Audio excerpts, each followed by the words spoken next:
કરી શકે, અંદરના બહાર ન નીકળી શકે. અને ત્યારે અંદર ભરાયેલા લોકો કહે છે, દ્વાર ક્યાં છે? બહાર નીકળવું હતું ક્યાંથી નીકળાય? દ્વાર ક્યાં? દ્વાર ક્યાં? અને એ પવિત્ર નગરીનું ત્યારથી નામ પડ્યું દ્વારિકા. બોલીએ દ્વારિકા ધામની જય. મોક્ષદાયિકા છે.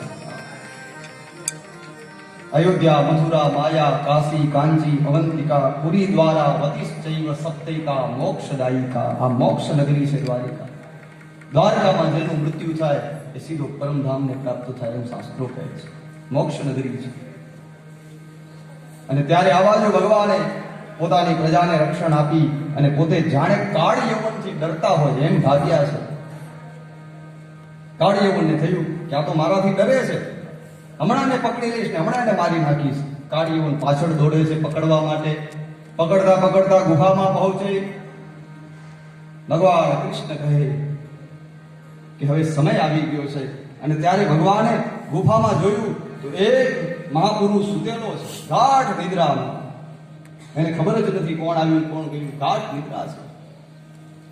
અને ભગવાને એવી દિવ્ય લીલા કરી, પોતાનું ઉપવસ્ત્ર છે એ મહાપુરુષને ઓઢાડી દીધું અને પોતે સંતાઈ ગયા છે. કાળ યવન આવ્યો. કાળ યવનને એમ થયું કે આ કૃષ્ણ જ સૂતો છે, દોડતા દોડતા થાકી ગયો છે ને એટલે સૂતો છે. એને એમ થયું કે કાળ યવન પાછો વળી ગયો છે, પણ એને ખબર નથી હું એને મારવા વગર જવાનો નથી.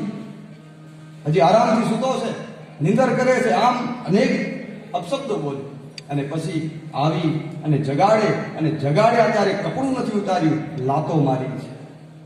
અને લાતો મારી, લાતોનો પ્રહાર થયો. એક નહીં અનેક લાતો મારવામાં આવી. ત્યારે એ મહાપુરુષ આળસ મરડીને ઊભા થયા. આળસ મરડી અને ઊભા થયા છે, આંખો ચોડી રહ્યા છે. અને એક મહાપુરુષ કોણ? તો મુચુકુંદ રાજા. જ્યારે દેવો અને દાનવોનું યુદ્ધ થયું ત્યારે આ રાજાએ દેવ પક્ષથી લડી અને દાનવો સામે દેવોને જીતાડ્યા છે. ત્યારે દેવતાઓ બધા રાજી થયા રાજા ઉપર. દેવતાઓ કહે, પ્રભુ માગો, આપ જે માગો એ વરદાન આપું. અને ત્યારે મુચુકુંદ કહે, પ્રભુ હવે હું તમારાથી